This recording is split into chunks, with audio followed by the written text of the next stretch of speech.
Welcome to the Moon God Pod. I'm your host, JwowLax, aka Jason Harrell, and today we are stepping outside of the Aku world because I think it's very important that we talk to artists that I appreciate and enjoy, but also get a great grasp of what's going on in the current NFT landscape. And today we are featuring the one and only Glass Crown. Welcome to the show. Hey, thank you so much for having me. I am honored to be here. Well, it's a big honor. All of our millions of followers. Oh, it is a big honor. So yeah, I don't take it lightly. Put on my shiny shoes for it. So Well, I love your beanie. That was the first thing I said when we connected. And I what I do love about it is self promotion and like the merchandise. I think merchandise is really important for all of NFT projects and kind of making it visible. Kind of just jumping right into that. Is it Do you think that there's like a visibility issue, I guess, as an artist now? Like you have this ecosystem of NFT and digital as far as getting your art out, but seeing like the Bored Ape hoodies, Aku obviously has hoodies. Hoodie seems to be like the uniform for NFTs. Was that something that was kind of important for you in your merchandising, or was it just I like to wear these and I'm going to flex my own stuff?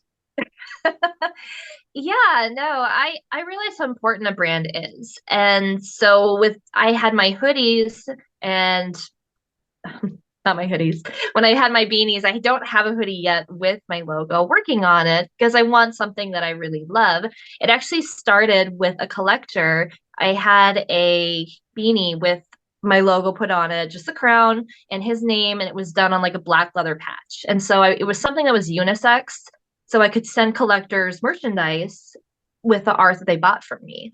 So with that, that's kind of where this started. I'll expand it to more, but I wanted like my crown is a unisex one. It could go for male, it could go for female. So with that, yeah, that was just really the thing that I wanted to have with my brand. You see it when I send physicals, everything from it's sealed in wax. My letters are with my logo. The tissue I send, the art print in has my logo.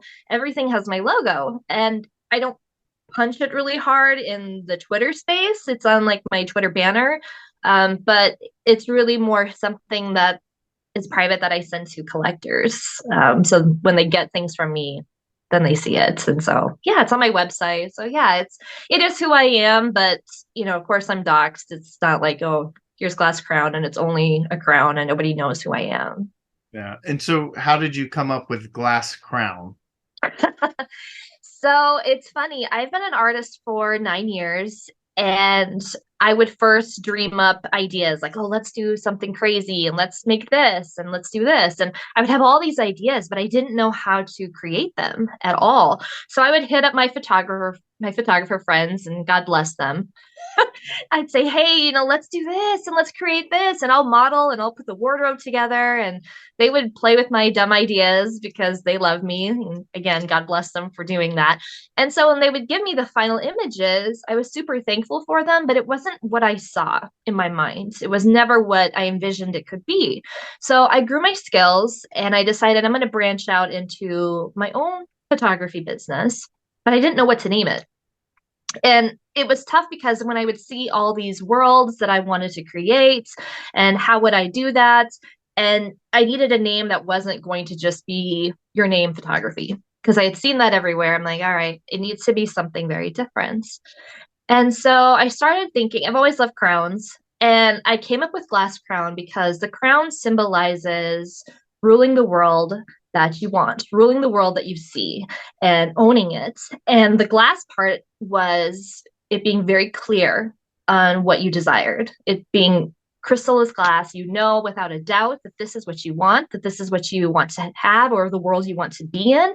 And so that's where I came up with the name, was Glass Crown. And that way it was something that resembled me. It resembled my artwork because people would hire me to do these insane composites, and I could put them in any world that they wanted and they could rule that, and AKA Last Crown. That is the most in-depth thought of a branding, but it's like it's what you should do. Like I had a friend that opened up a bar locally, and when she did, like I was like, did you make sure that like the Instagram handle and the Twitter handle and yada yada? And I was like, no, it just seemed like kind of cool. And I was like, you gotta put the effort in. I like kudos to you. That's an awesome Oh, thanks. story. I So tried. as far as for those of you that have not seen Glass Crown's art, I mean, to me it's like there's a bit of like all over the place. There's definitely um like it's on brand. Like I can always kind of tell when it's your piece, but man, you talk about like creating different worlds. I would say so. I've been vocal about my favorite artist, just from pure art because I love animals, is Ted Chin, and Oh yeah, he Ted's awesome. combines like these animals. Like my favorite is the elephant like swimming over a city, but then he's Yes, got like another one where it's like instead of stars it's like box jellyfish glowing, and all sure. like that really speaks to me. With Sure. yours, I'm almost kind of like where does this girl come up with it? And the fact that you did it, you've come up with your creations before like this ramp up of AI. Like, because Yeah. now if I look at some of them, I'm like, did she actually do this, or is this AI generated? Yeah, no, I started with photography. I would actually, and this is funny, I never had a studio. I never had pro lighting. I was never sponsored by anybody. And so I'm not joking, and I can share a before and after sometime. But I would ask my friends, I would ask family, I would ask anyone to be my model. So I never had pro models, pro wardrobes. I never had that. So I would build wardrobes myself. And not having a studio means I had to figure out, how do I make this shot work? And, Mhm. and I actually would harness the sun. I would check to see where the lighting would match up. Where's the sun going to be at that time? What's the angle I need? I would shoot models on, I'm not joking, usually in the streets, on street curbs, on rocks, in my driveway. That was my world. And that is where I shot them. And most people would laugh because most professional artists have amazing setups. And it probably was easier in studio, but I didn't have that and I didn't care because I thought I'm going to make this work. And that was also a huge part of who I am because I always say, make it work. And resourcefulness is the ultimate resource. Take what you have, and once you master that, then you can move on to the next tool, which is what I'm able to do now with like 3D and AI. But before then, I just had my little laptop and my computer, and I didn't have an amazing setup. So I had to be inventive and figure out how to make that work. So the outfits that these uh semi-professional models that you've tracked, the outfits that they wear, like is that you creating them? Like take us through that process too, because some of the outfits are pretty intricate, and you're not going to a Walmart or even like an Armani and finding them. Yeah, no. So, if you look at some of my older work, if you go to my photography on my Instagram and scroll, a little ways back, I would build those by hand. I would find, wedding dresses and dye them. I would take, I have a lot of apocalyptic shoots. So I would find things left over from like a bike rally. I would take anything I could find, rework it, color it, distress it. And that's how I ended up with all these insane wardrobes. Or I build it myself. I have a Spartan shoot where I actually took apart a leather coat from a thrift store and I built a skirt out of it, which working with leather is no joke. So mad props to those who do it because it's not a forgiving fabric. And I didn't know what the hell I was doing and like hot gluing a skirt together. It was just such, it was so ghetto, but but it was all good. And then with AI and 3D, I still composite it together. My newest one, Amphitrite, her outfit is numerous pieces, numerous AI pieces that I put together. Like, oh, I like that top. Oh, I like that skirt. Oh, I like this. I like this. And so I will rebuild them. I have one where it's a dress that was inspired by Alexander McQueen and Overwatch, and I ran AI, I don't know how many times, and the dress is built from, I think, seven different, no, 13 or so different pieces of AI, and I composited the dress together and built all the layers. So even though I'm not physically doing it much anymore, obviously, I'm still having to do it digitally. I'm not fortunate enough to have what I want be spit out.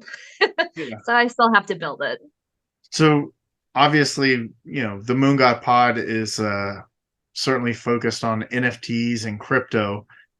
Where did you get your onboarding into the crypto realm and, you know, first decided to say, you know what, I'm going to make NFTs? Yeah, so it's funny. Um, 2021, a couple of my friends, they were 3D artists and they were on the scene, and they had shared that they were selling their art for insane amounts of ETH. And I was really intrigued by this because I thought for sure NFTs are a scam, and I didn't know what Ethereum was. I was not part of the crypto world. That sounded like a scam. But they swore, they're like, Gary, you need to come over and you need to try this. I'm like, all right, sure, let's go. So I jumped in and figured out what, MetaMask was and Coinbase was and how to set up your wallets. With And these then friends that onboarded you, were these in real life friends or friends that you had connected like just from art communities? these were art community friends. Okay. Yes. Yeah. Yep.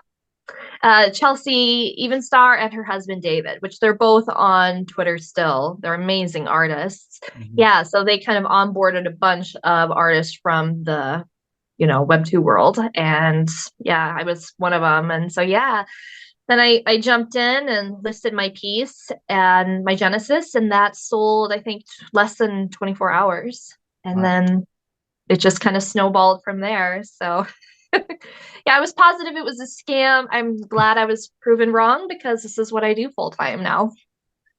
So you're still full time too, because the Yeah. memes are great. Like, last year I was a millionaire, now I'm working at McDonald's. If they only knew. Um, and Yes. you know, Yeah, the bear market is rough. I've seen a lot of artists and collectors bounce.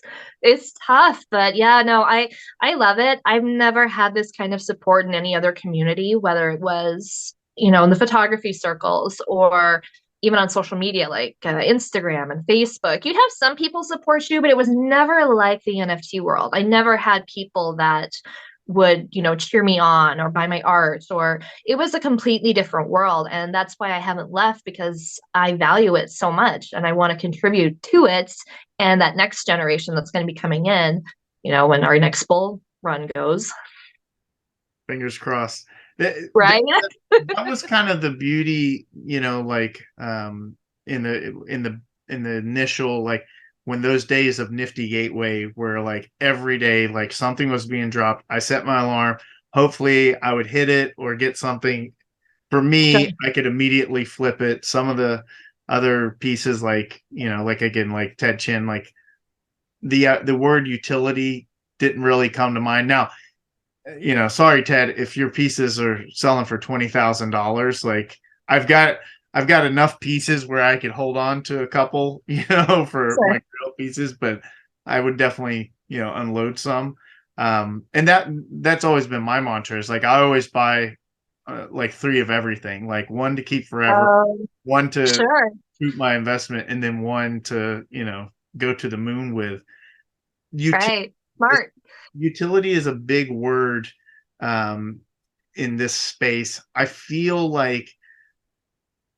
it's two parts. Like if you have the PFP project, your apes, your penguins, your cartoon characters, like not to discredit the art that goes into those, but compared to what you're doing or what Beeple or Ferocious or even Right. Micah is doing, like that's different. Like I never like when I was buying art and I actually liked the art, the idea of utility didn't come along. It wasn't really till PFPs kind of came along where it's like, well, I bought your thing. What am I going to get from it? As opposed to just supporting the artist. From what Right. you stand, like what do you feel, and like where are we kind of going? That's tough because even a lot of artists, I think, that did offer utility, and some of them were selling insane amounts of art are gone. And it'll be interesting to see kind of how does the landscape change. What has the bear market done to some of these artists where they were able to make huge sales and offer experiences for collectors and physicals, or all the or massive physicals or things like that, and you're not seeing that as much now. So, and you also have those collectors that were only buying for the utility, only buying for let's say an experience or to flip it or things like that. So as the landscape changes, it will be interesting to see, does utility matter anymore? What will collectors want? What will artists be offering? Will artists even do that? Um, and what even I don't want to say it's negative, but even some of these projects, they had their roadmap and we're doing this and we're doing this. And I think they never even got past step one. They, they So they made the roadmap. That was as far as they got. yeah, we made the roadmap, and for some of them, I'm sure, maybe it takes time and liquidity and all of that to make those things happen. And they're still going for it. But how many of those projects are gone or worth nothing now? So utility, it's hard to say what will that look like in the future, because where we were, I don't know if that will be a rinse and repeat or if we're going to completely change the game. It's hard to say because of what has happened and what do people want moving forward. I look at it and it's like, with the PFP projects and the royalties and the amount of money that they were constantly getting rolling in. I mean, you know, Yeah. certainly the figures for some projects that are like Mecca comes to mind, like those Meccas, like, and they were going for like $20,000, Yes. and they're still working, but like just after the mint and then the constant Yeah. royalty, that the board apes, what have you. Now we're in this world where the royalties are pretty much gone, I guess. Mhm. And it, to me, that, like, I think there should be a distinction. And I talked to Brian Brinkman about this. And there are the true artists, and then there are the PFP projects. So maybe like the royalties on those Right. kind of go away. How has that kind of affected you? Because, like you said, you're now in full time mode for NFTs. How does the royalty issue affect you? It's funny because I I think I can count on one hand how many secondary sales I've had. Mm. Which is a good thing. I see my friends like, oh, I got royalties, I got a secondary on this. And my collectors don't do that. Man, they diamond hand the work that I create. I've gotten, I think, one secondary sale. So royalties, unfortunately, are not, fortunately and unfortunately, depends on how you look at it. They're not in my world. So but I know other artists, like let's say Beeple or something like that, where their pieces, are being flipped and they are, getting X% and things like that. I it's hard to say with the current market. Will artists depend on that like some used to in the past? Mm. Or are more collectors going to diamond hand and hold and ride through this bear and see if they're going to flip it during the bull? It's hard to say. Yeah. I mean, I think people will probably be fine, royalties or not. He's he's doing okay. Um, Yeah, it's fine. who are some of the, what's great is not only, is your art being supported, but you get to support other art as well. Yeah. So, you know, as a collector, when, like, kind of, what was your first like couple pieces that you said, you know what, I'm going to take some of my profits and I'm going to kind of invest and buy, support artists that you like. So on that, let's talk to Glass Crown the collector. I'm a baby collector. I wish I was a whale, but with that, I was always very aware of who's in the community and who's supporting the community and who's retweeting other artists and who it isn't so much like they deserve it, but I wanted to be invested in artists that are still going to be around, that are still that care about the community, that want to be here. And so when I picked art, a lot of it was personality and who are they as a person, and is this someone that I want to see more art from when I support them. Now some I just bought because I loved it, and that is really honestly the base of it. I will never buy a piece that I'm not in love with. I'll support the artist in maybe a different way, retweeting, and I'm more than happy. I've always kicked pieces to collectors of mine, like, hey, this might look like something you love. And I've done that, and collectors have bought artists that I've recommended. So if I can't buy the art, if I'm not in love with the art, I will try and find a different way to support that artist. So yeah, I moving forward would really love to grow my brand into actually an art house. I will be kind of pulling back on as much art as I've been creating. I'll still be creating, but I want to grow my brand into a house that collects art and showcases art and hosting events at NFT events. So that's kind of where I'm moving towards, because I want to be able to support the artists that nobody knows and they don't have a huge following, and they're not the big names that you see at all these events. I really want to help the underdogs, and that's going to be one of my focuses for this year in 2024, on how to grow my brand into a strong gallery that people can come and see art that they've never seen before. So I went to Beeple's art opening, his gallery, massive place, and It looks huge. it um it, Insane. there's so first of all, I was in the first room, and it was like split into two, and it has like the huge everyday piece on the wall, and I'm walking around. I was like, man, this is a really big space. I was like, it's not crazy though. I didn't even realize there was a whole other section, and then that was Oh, sure. an immersive, like the way I describe it is like if you ever did the Van Gogh immersion or the Monet, like where you're I in that. wanted to. That's how big it was, and that was how it felt like with just the projectors and everything. So, um, oh, did you? Oh, I thought you froze. um, so I bring that up because in the Uber ride, like on the way to the event, the guy was like, "Where are you heading to?" And I was like, "Oh, don't you know about the Beeple Art Gallery opening?" He's like, "What's Beeple?"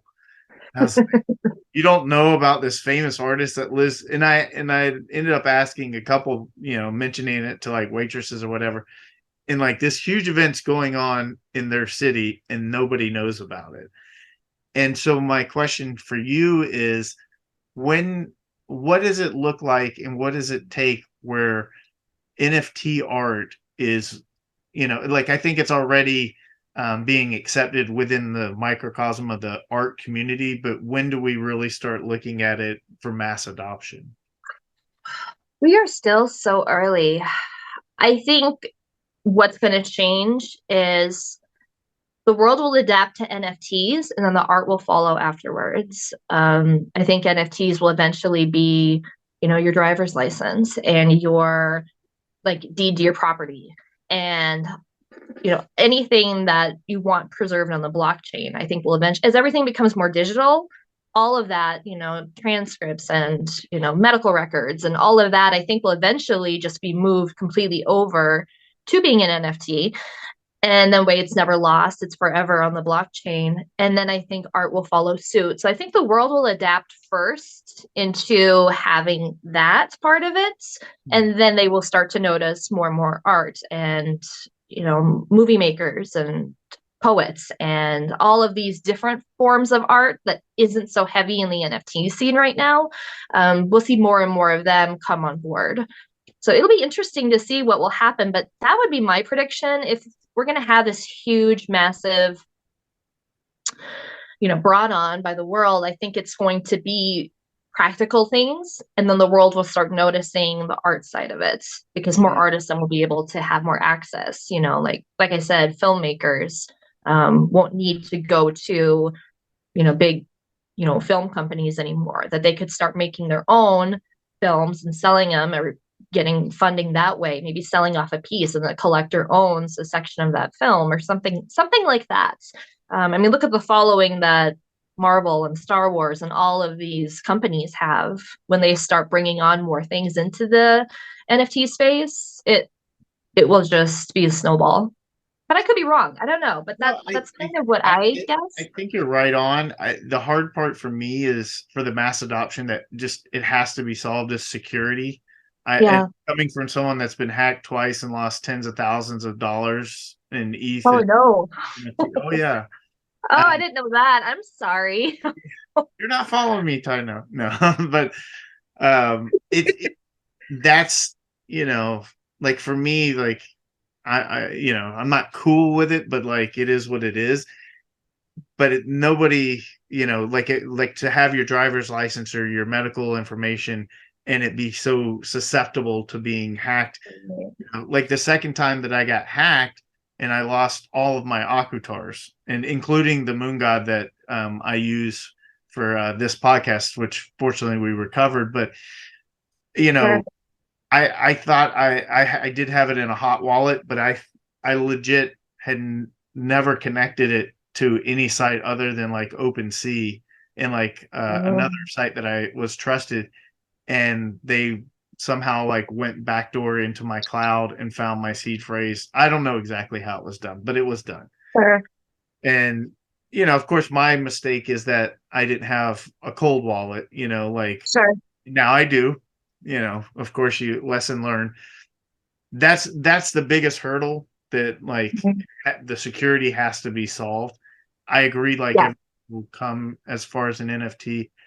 I just think that like the coolest thing about your art, for example, is that if I have your art on my wall, right, I can't show it to anybody. Like Sure. I have to invite somebody over, you know, Sure. whereas I can sit there and just pull up my wallet and say, "Hey, look at this." And if I take a picture on my phone, it looks crappy, but like I get the full effect of your art like on my phone. Um, Sure. so with that said, like in your vision of like creating like this art gallery and stuff, like I love it. I just, it's like I'm championing. It's like the art that's coming out is just I think it's so much more interesting, than what we have. Sure. But you said we're too early. Like you're going to be Sure. one of those, you know, 10, 20 years from now, like you will be one of the pioneering artists. Like I hope you know that. Because we had this discussion about you not being an OG. I was like, you're OG enough. I will take 2021. Yeah. I'll take that. Yeah, no, I I care about my art, but man, my focus is so much on, what can we do for others?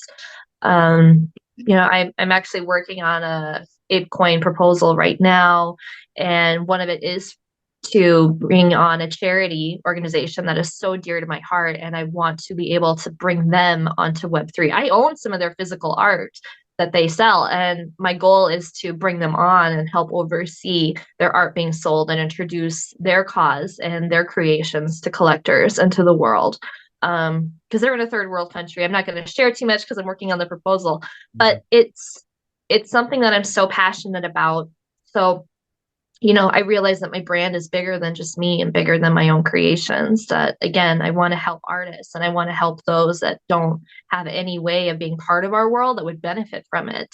And how do we get to bring them on? So yeah, I have some big goals. No, no. I mean, and that's actually kind of a good segue into, like the foundation of this podcast as far as just the Aku Dreams project and, what Micah Johnson is working on and you're familiar with the project. Um, Yeah.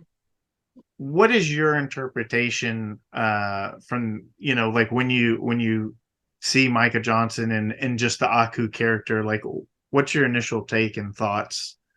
Uh, I know of him. I don't follow him religiously, right. but I know, with the project and what you guys are doing. And so, it's interesting because you guys have made it through the bull market and the bear market. It's not a project that's just fallen off compared to a ton of others. And would you say that is partially because of the community? Is it because of Micah? What would you say that's I pertain to? I think it ebbs and flows, like I think some days it's Micah and his just sheer drive. Sure. Roger is like RD is huge in the Web3 community, and he's head of Web3, so like his work ethic and input is paramount. The community has always been kind of the draw, and I would say that what keeps everything kind of, despite the storm going around, is just the overall message, like in the overall bigger picture goal of like the importance of the Aku character in our society, and you know Sure. representing dreams. And when I look at like our the little Aku guy and some of the chapters that have been out, I think it's just so relatable, and we're in this weird space of just society where, like, I think a lot of people are just not really dream chasers. Like, Mm, I think we're really having to walk on eggshells for everything. And I think we need to see some more success underdog type of stories, sure. promote dream chasing, just like you're trying to help artists, like there was a time where someone helped you, and Yeah. so that's kind of, that core is always going to be there, and Mike is going to keep running with the ball. But to sit there and say Aku has not been, I mean, we've been hurt. We had the biggest contract error that will be talked about years to come in universities across the country or the world. So, Put in the history books, right? but they're still working, as opposed to a lot of these projects that were like, you know what, this didn't really work out. So, enjoy the art. See ya. Yeah. Like a whole bunch of projects we can name, but we're not going to. Yeah. But I think what's interesting with just projects in general is, you know, the concept of business plans was like, you create a business plan, you have this great idea, and you do the roadmap and check all these boxes, and then you say, do you want to invest? Whereas Web3, it's like all these projects got all this money, for selling art, and then it's like, oh, you're supposed to build a business now, and it's like, oh, what should we do? Like, Yeah. and once you get millions of dollars, it's kind of hard to have that drive and motivation. It's always like rock bands, or even like rappers, like their first album is amazing because they were poor and hungry and like had so much real, but it's really hard to, I think it was Jamie Foxx, he was like, it's really hard to make jokes about being rich. Nobody thinks it's funny when my Rolls Yeah. Royce breaks down. Yeah. Yeah, I suppose. Yeah, no, I do think there is a factor of that. Um, and I've seen some artists that made it, were big names, and then they just kind of decide, no, I'm out, peace out. And it's sad to me because I'm thinking, man, you have all this money from your success, whether it's an artist or a project. That gives you more liquidity to create more impact, to do more for your holders, to do more for the community. And it floors me when people just bounce. Like I don't understand that. I mean, I guess you could say it's, maybe they're just not interested in doing it anymore. Maybe it was a rug. I don't know, but I cannot relate to that personally. I couldn't do that with my business. I no. Yeah. I'm drawing the line in the sand on that because I'm like, no, I don't have time for people that rug others and communities that don't give back to those that help build them. I Like, think get out I of think here. there's a number of, especially the later ones that came along, like that. There's always the stories like I can't think of who it was. Maybe it was the Goblins or whatever, but like the one of the founders had like had three previous rugs. I was like, how do you already have three rugs and we've been doing this for like 9 months? So there are those characters, but then I think there's like Mhm. there was one called the NFT siblings, like these little alien guys, and they were really close to Pac. I it's there's a reason you Um, know about now, but like I was really into it, and like they seemed like really sharp guys, and I think sure. that they just got overwhelmed and just it was like again like we're this community is all of a sudden expecting like making a video game is really really hard. Making a movie is really really hard, and I Yeah, don't think that that was the I don't think there was a very clear intention. They were like, hey, let's make something cool, and then here you are, I know you are. yeah. Yeah, I would agree with that. With your art, I'm just kind of curious, like do you have I know you said like you kind of want to go more in the art gallery space, but do you like have any kind of cadence, especially in a bear market, like to your releasing, or like is there any plans? Like how do you kind of navigate that right now in what you want to release? I try to be really strategic with what I'm dropping. I rarely do additions. And I know a lot of people mint a lot of work. For me, I actually only mint maybe one or two pieces a month, if that. So I'm very careful with what I just put out there because I never want my art to ever come across like, oh, a cash grab. Like that's not ever gonna freaking happen. Love money, but yeah, no, we're not. No, no, no.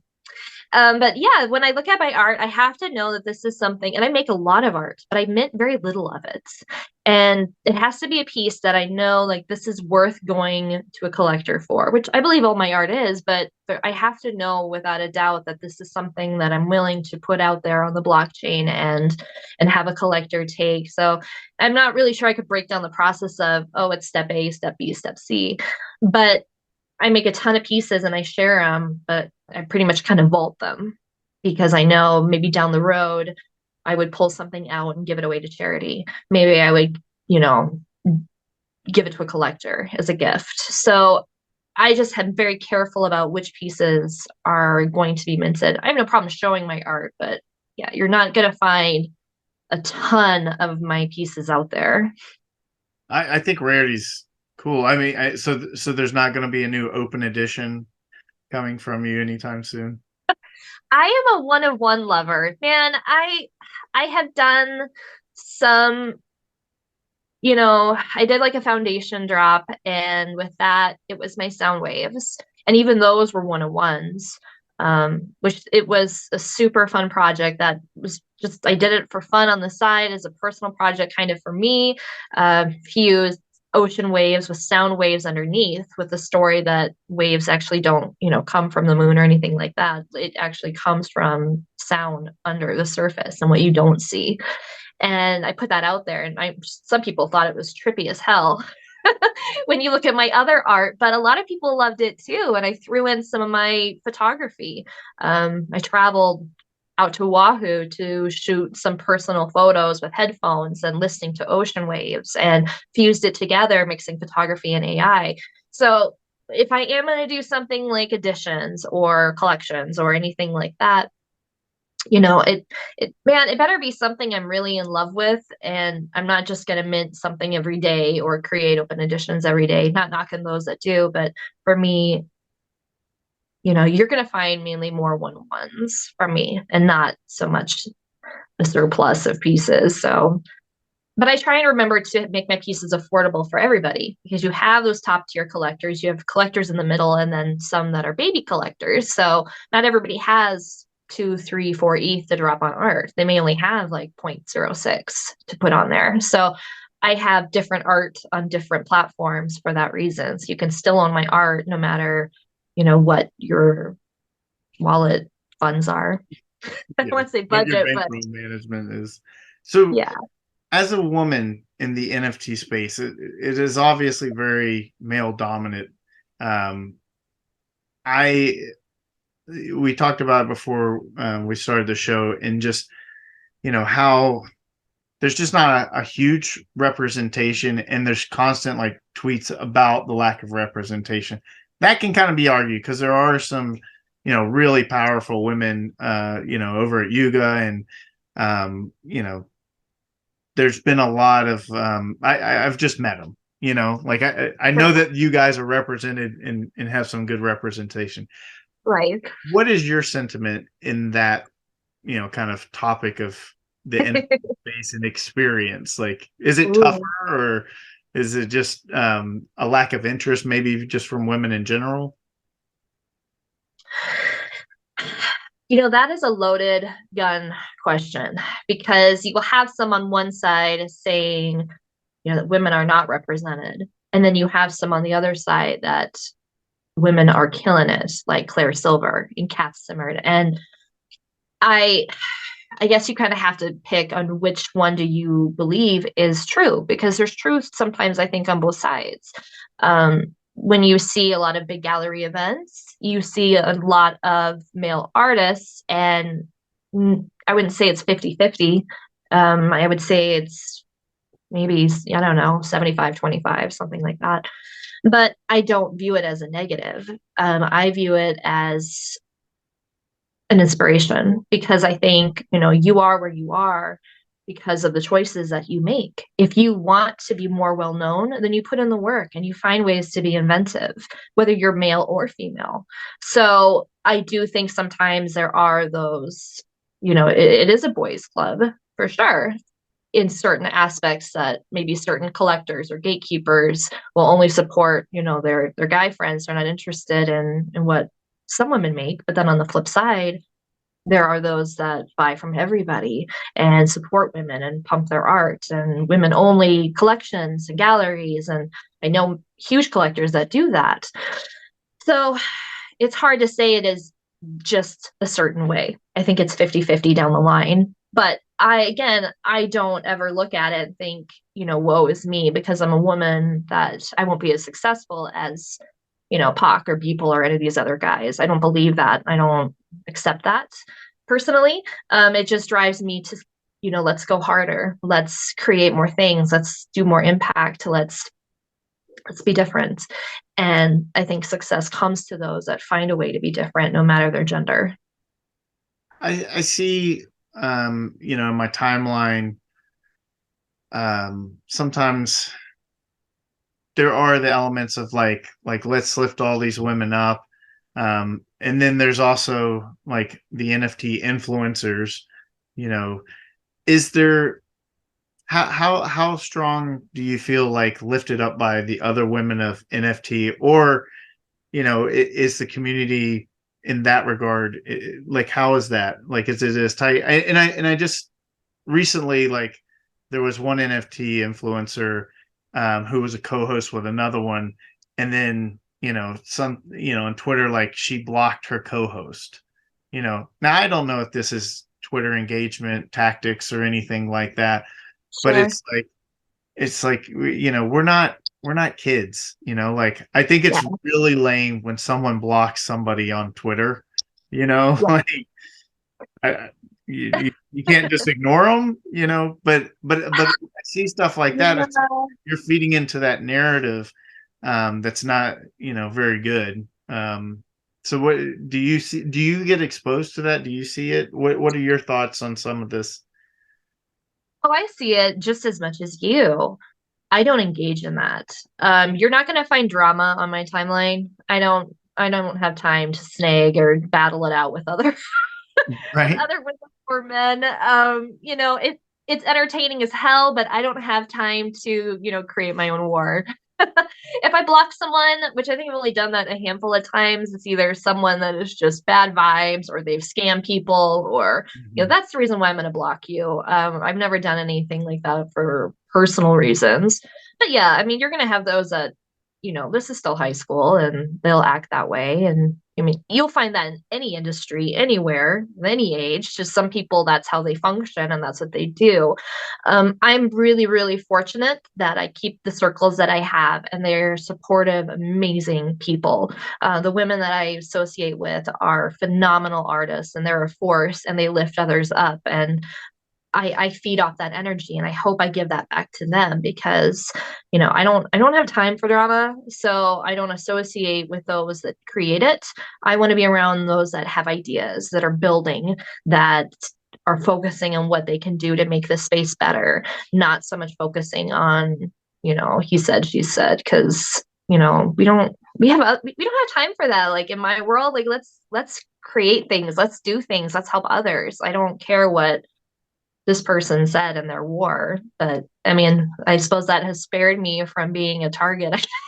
Well, we're also, But what's interesting is we're also in like this space of PFPs anyways, where you can create this identity of whatever you want behind, again, like a seal or a penguin or a bird or an aku or anything you want. yeah, And I mean, there's plenty of people that aren't docs that, even like these whales, we don't know if they're women, like yeah, that. So it's kind of like I want to get the other side of it, like and just kind of get like your grasp on it. I think it's like you just it's equal opportunity in this space, more it so than is. so many Yes. other places. If you can make moves and you can, you know, do what needs to be done. Yes. I do want to bring up the board ape story that you have because it is very interesting, and I would like you to share that. Yeah, so I my story is a little bit different than others. I didn't mint That's an why I ape. want you to say it, because like everybody else is like, oh, I bought it like point 0.2 ETH and minted it, or like I did this. Nope, this go. Yeah. Yeah, so I saw a friend and he was promoting his apes, and him and his buddies were laughing about this ape, which was a pink ape at the time. And I think they had it listed for, oh, I don't remember how much ETH. Man, it's been so long. But they were joking that it was like a 10 ETH ape, and they were getting, 1 ETH offers on this ape. And they were just laughing at these ridiculous offers they were getting.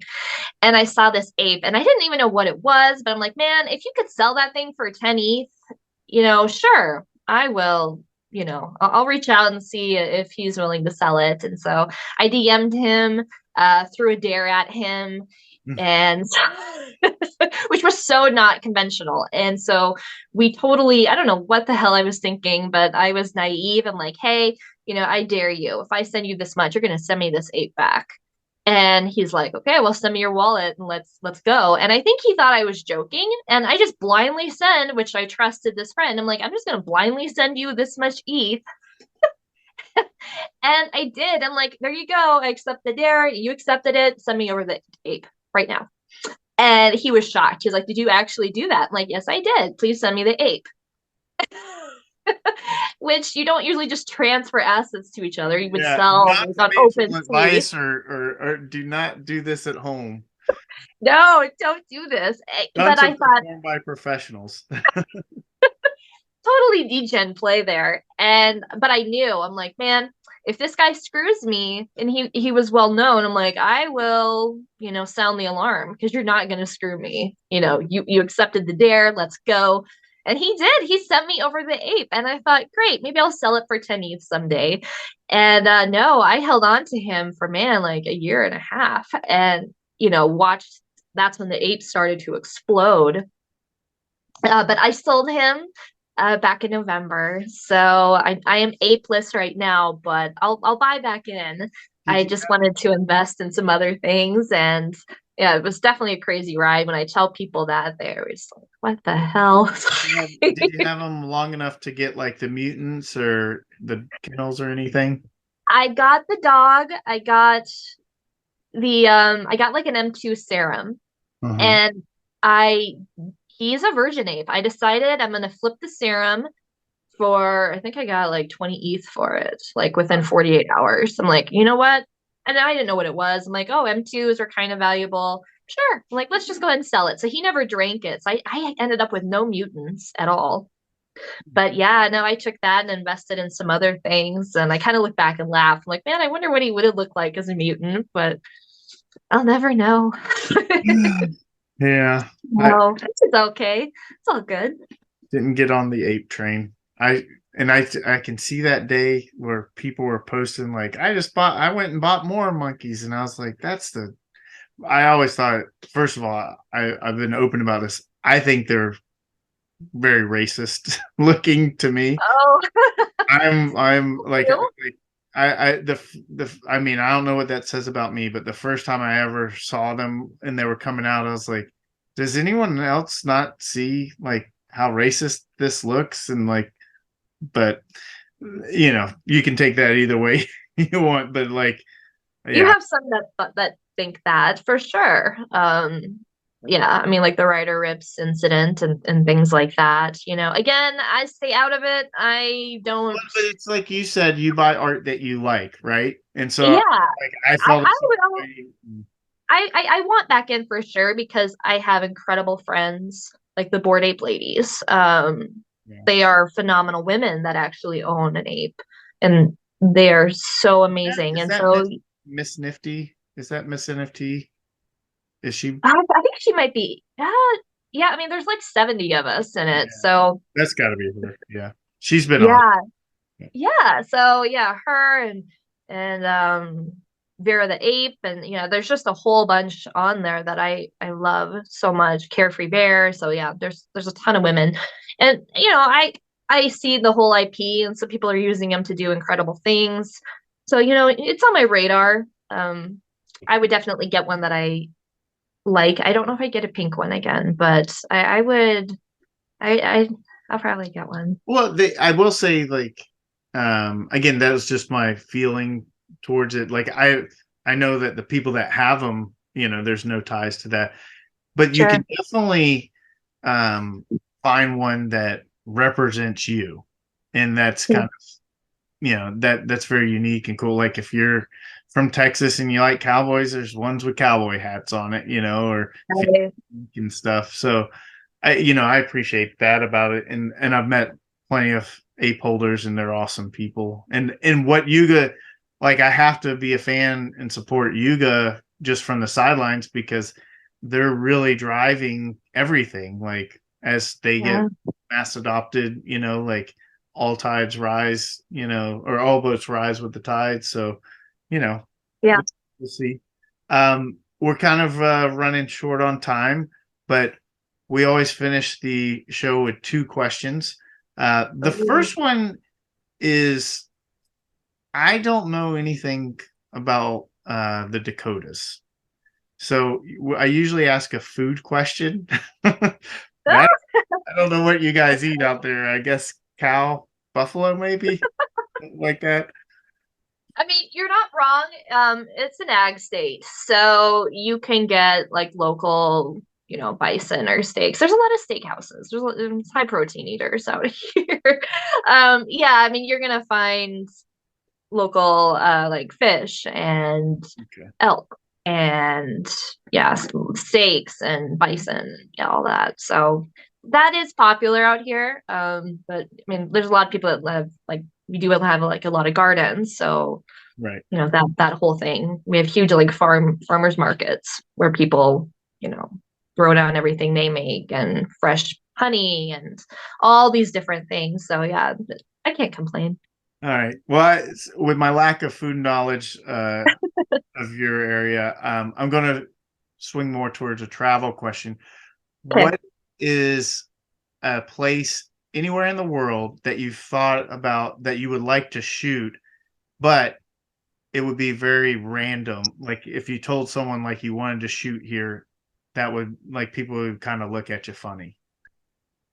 Like anywhere in the world, like I would do a photo shoot at. Like, I mean, the pyramids would be like, yeah, that'd be kind of cool, but like, but Oh. something that that you would like to do, but would probably raise some eyebrows. Like, well, how did you think of that place? Um, that's a tough one, actually. Because I don't do as much photography as I used to. But if I was gonna go shoot a series, um, there was an artist that I've worked with, and he did an underwater series, and his name is Von Wong, and he does it for like awareness campaigns. And he shot one underwater. He actually tied down a model like to a weight and so she could stay underwater and gave her oxygen. And it was in a shark nursery area. So there's sharks everywhere. Mm. And I was just blown away by that because I mean, yeah, you could create it in Photoshop, but he shoots people actually in these scenes. And I thought, man, yeah, I mean, here's a huge sunken ships and there's sharks everywhere. So I don't want to like copy him, but I love the ocean. I mean, that's why I have huge waves tattooed on my back, actually. So I would totally shoot a series. Yeah, I would totally shoot with sharks and do something underwater, and I think it'd be amazing. Some most people don't want to do that, but Yeah. sure. Does that count? Can I say that? Is that a place Yeah. somewhere where you could probably get attacked? But hey, let's go for it. The when I used to surf, I picked all the spots that I always wanted to surf at, and so like number one was obviously the North Shore in Oahu, and I Oh, did that, sure. and I surfed like Costa Rica and Oh, a number of other spots, but like the two spots that I always wanted to do was Bells in Australia because of Point Break, and oh, sure. then Jeffreys Bay. But the problem with Jeffreys Bay in South Africa is this is the number one place for great whites.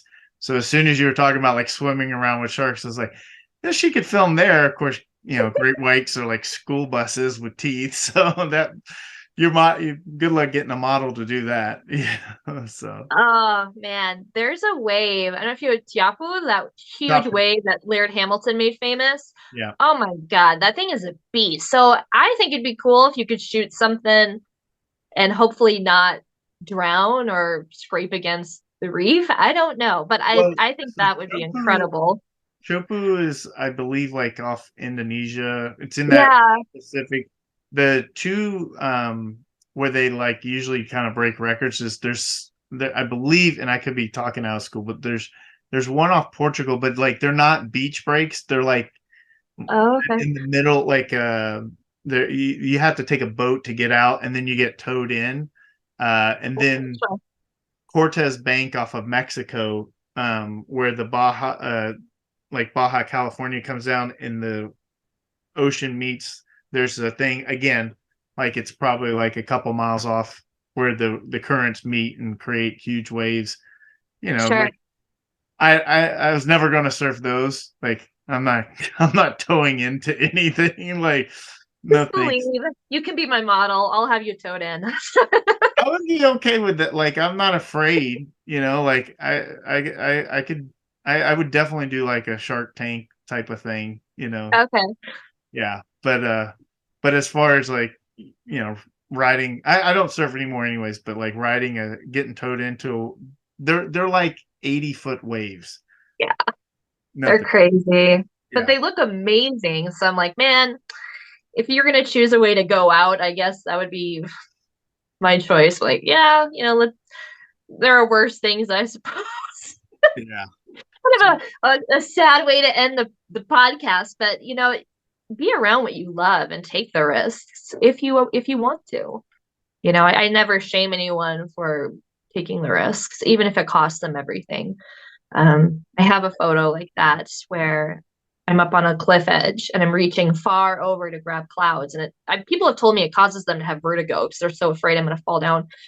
It's a composite, but they believe it to be real, and I created that with the thought that go for your dreams. It's worth risking it all for, even if you fall, go for them.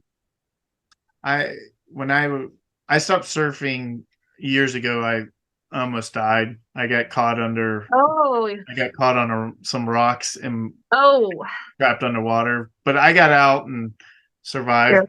Yay! I'm glad. Yeah, be a really cool podcast if I didn't survive today. But um, I Yeah, no, stopped. I'm glad you're here. Glad you didn't drown, my friend. I stopped surfing because I'm not a longboard like ankle biter, like just getting out there and stuff. I surfed like it's called chasing mavericks, like or chasing. Oh, Like I wanted to drop in on like the biggest waves and have that yeah. rush. And the last one that I did and almost died, I was like, I've had it enough. Like I don't, Sure. you know.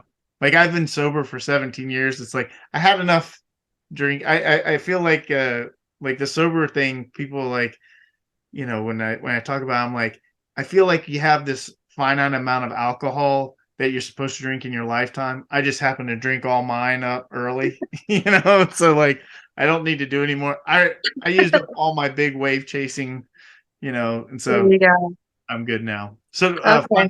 final question, we'll get you out of here. We always ask, who would you like to be interviewed on the podcast? And the caveat is you have to help us get them on. Ooh. Like anybody? It can be anybody. I mean, I'd appreciate it if it wasn't like your fifth grade teacher, but Okay, I was thinking like, does this have to be like someone in the NFT scene, like, or just anyone ever in the well, world? I mean, if you've got like, if Elon Musk is on your speed dial and you can get him on, yeah, we'll give him some time. But Mm. I am going to throw down. He is the founder and CEO of Elon Future, which is a R&D company up in Quebec. It's actually a project I'm super interested in and a part of. But yeah, it's what they're going to do is change the world. You can take any energy source and amplify it times 10. So for cars, cargo ships, homes, what they're going to be rolling out and countries already want it. So it's going to completely change the world. So I would love for him to be interviewed by you and you can grill him. His name is Jerome Malo. And yeah, I will nominate him. And absolutely, I will try and push him to be on your podcast because he's brilliant and definitely someone to keep an eye on. CEOs are more than welcome. Love Yeah, talking. It's interesting, um, because for this podcast specifically, we call it the Moon Gods because it's to feature moon gods within Aku, but also what I call moon gods in real life. So whether you are part of the project or not, it's people sure. trying to change the world and do big Yeah. things. And Yeah. you're obvious an example. Your friend sounds like he's on his way as well, and so we would love to talk to him. Um, Yeah.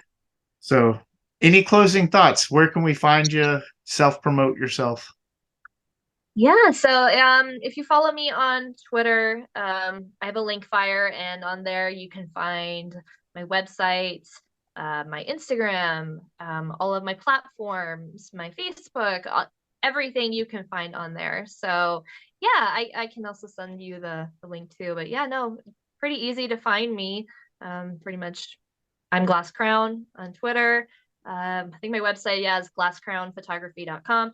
So yeah, hop on there. You can find everything you need to know about me. I'm an open book and my DMs are open. Just be cool about it. Yes, speak. Don't ask me like weird, terrible questions because I'll probably not answer that. But I'm always more than willing to talk to anyone about anything and help. And yeah, Well, guys, if you've made it this far, then you obviously love the Moon God Pod.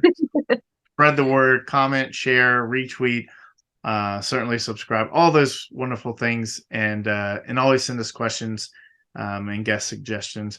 We're here to help and spread the word about Aku and Micah Johnson's vision, but also featuring moon gods in real life, just like our girl Glass Crown. Thank you so much um, for coming today. thank you. I'm so honored. I appreciate being here. And yeah, it's been so fun. Excellent. Until then, we will see you next time.